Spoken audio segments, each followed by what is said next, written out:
Wonderful, Clarice. You look more ravishing than ever tonight. Oh, George, darling, you flatter me so. But where is Henry? This frivolous young fellow doesn't deserve a single moment of your time. Permit me to ask you for a Charleston. Forgive me, my dear George, but that Charleston I've already promised to Henry. Hey everyone! In this tutorial, we're going to create a short animated scene using the LTX-2.3 model and several custom-trained LoRAs that can turn a single image into smooth, stable video with synchronized speech for 2 or more characters. These models work especially well with realistic characters, but as you can see, they handled the cartoon style great too. You look more ravishing than ever tonight. Why anthropomorphic insects? Well, I'm really into macro photography. I shoot all kinds of bugs, butterflies, and dragonflies. I have a Telegram channel where I post my photos with comments. If you're interested, feel free to check it out and subscribe. The link is in the description. And I wanted to anthropomorphize them and bring them into the Great Gatsby era. All those liberated, flirtatious women and elegant men in tailcoats. So first I generated the 3 main characters using Z-Image. It's super fast and creates an image in just a few seconds. All the workflows I use in this video are available for download on my page. Link in the description. They're available with a subscription as support for the channel. I generated the landscape separately, a poppy field. Then, using Flux.2, I created several full scenes based on the reference images. Now I'll quickly show you how this workflow was built. Go to Templates and type Flux2 in the search bar. Launch this template. The nodes are highlighted in red because we need to add the correct information. Loading the image. Here I reselect the models so the file paths are correct. Refreshing the page.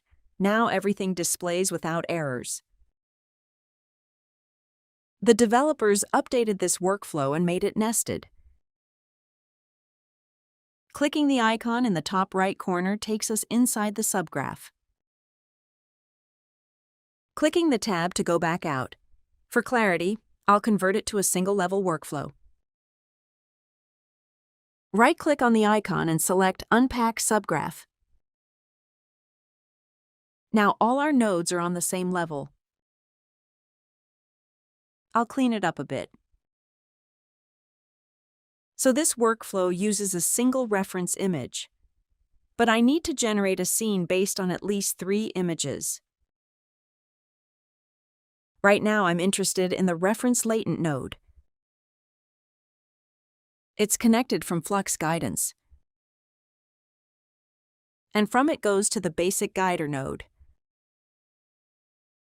We just need to copy this block 2 more times. Selecting the images. Connecting all 3 reference latent nodes in sequence. Connecting the last one to the basic guider. Now we need to connect VAE everywhere. Connecting it. So now all 3 references are active. I'll set the number of steps a little higher here. The dimensions here come from the first square image. Need to fix that.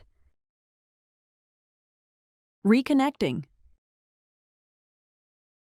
The node shows what the final image size will be. Pasting my prompt. Launching generation. Here's the result. The characters and overall landscape turned out correctly. I especially like the jazz band in the background. Next, I upscaled the image for better sharpness. Here's my workflow. You can also download it via the link in the description. It consists of several blocks. The first block is the model loaders.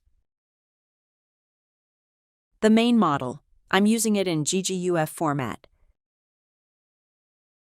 Next is the block that includes 4 LoRAs.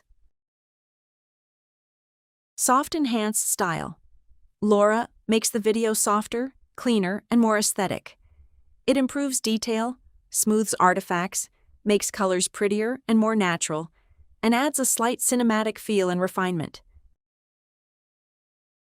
LoRA LTX-2.3- leak and improves scene logic and consistency, as well as object and character interaction.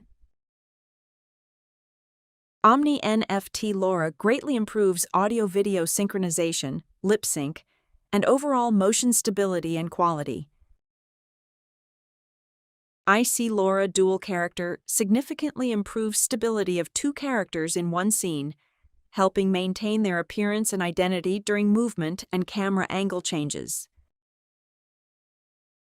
Next comes the dual clip model loader. The first one is in GGUF format. Video VAE, Audio VAE,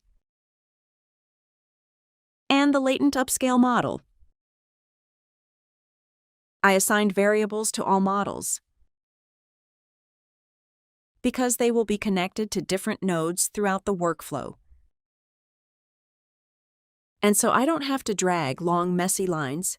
I'll call these variables. The next block is latent preparation. Here the image size is changed. It becomes half the size. A latent of the required length is created in the process.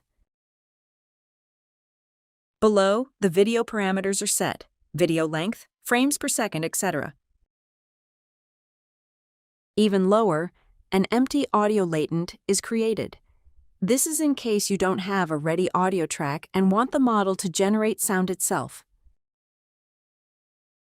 In this node, the video and audio latents are combined for further processing. If you have a ready audio file with character dialogue, then you use this block. Activating it. An audio file is loaded into this node. It should be stereo, meaning 2 tracks. And now we need to reconnect the connectors. But I'm going to use the voiceover generated by the model itself. The thing is, I tried voicing the characters using 11 labs. It turned out pretty good, but not quite what I wanted. But when I used the option with an empty audio latent and the model generated the sound itself, the result is much better.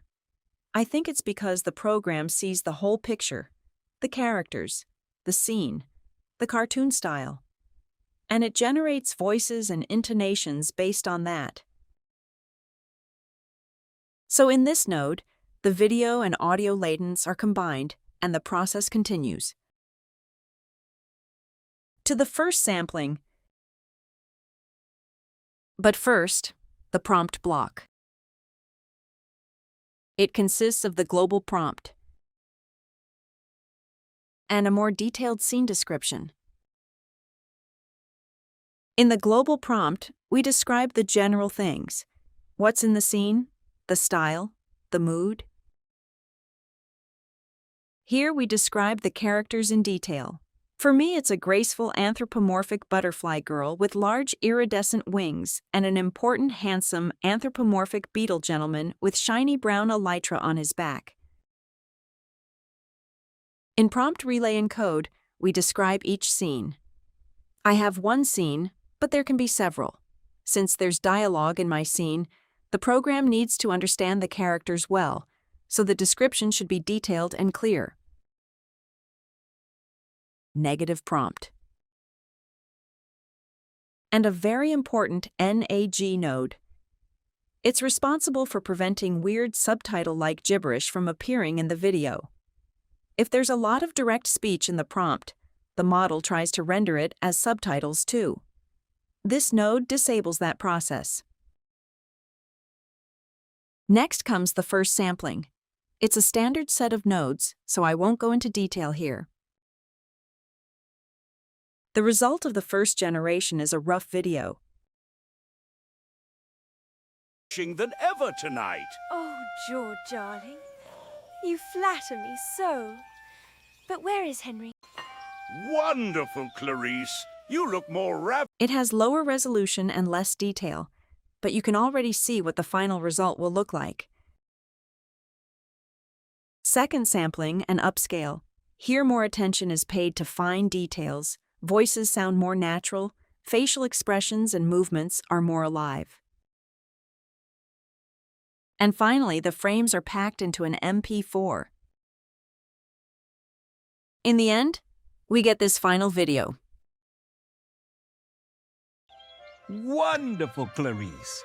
You look more ravishing than ever tonight. Oh, George, darling, you flatter me so. But where is Henry? And even the musicians in the background are playing their instruments, though they don't quite know how to play the saxophone. But I think if we specify that in the prompt, they'll manage. If the video was useful, give it a like and subscribe to the channel. And check out my Telegram channel about bugs too. Wonderful, Clarice. You look more ravishing than ever tonight. Oh, George, darling, you flatter me so. But where is Henry? This frivolous young fellow doesn't deserve a single moment of your time. Permit me to ask you for a Charleston. Forgive me, my dear George. But that Charleston I've already promised to Henry.